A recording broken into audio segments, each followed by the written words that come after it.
Iconic Aussie rockers INXS. They are showing no sign of slowing down, and 2014 has been their best year ever. They've just been awarded the most popular album of the year, and they sat down with our entertainment guru, Dickie Wilkins.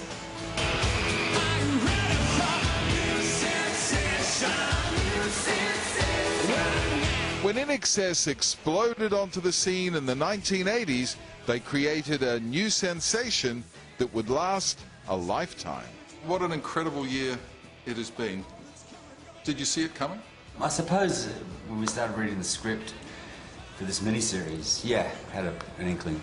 This year they were catapulted back into the spotlight with the TV miniseries. Apart from telling an incredible story, it was a celebration of these wonderful songs, wasn't it? Thanks for sure. Yeah, that was the crux of it, being able to get the right music of ours that told the story as well. So spanning our career, I think the music itself does tell the story. We could live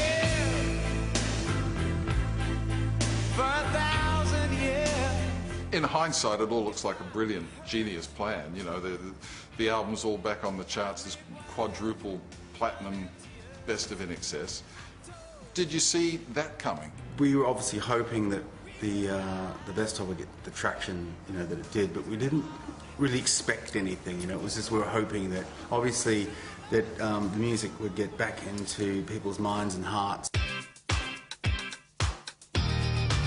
Well, the great thing about your music is that it was and is sort of timeless. It's not stuck in the 80s or the 90s. It's, those grooves of yours and the melodies of yours. It's been great to actually be in Australia for a successful part of our career as opposed to viewing it from afar. Which a lot of the time we were. Yeah. I mean, when Michael passed away, that was to be our first tour of Australia in 8 years. We never got to do that tour.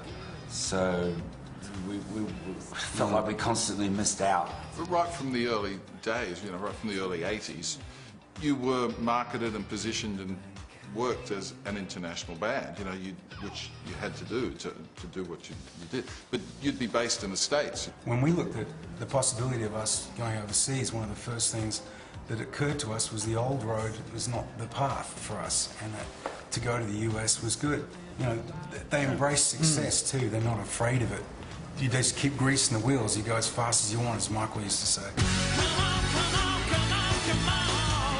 All these sales this year and this incredible resurgence in the popularity of your music. Michael's up there looking down. What's his reaction to all of that? I think he'd be proud as punch. But the one thing Michael always hoped for and said in a number of interviews is that that INXS music would matter and would last, and it has. So he got his wish. What's the future for the band? We haven't really got any plans as a band at the moment. I think we've all spent the last couple of years just kind of getting a life. But we may do something in the future, we'll see.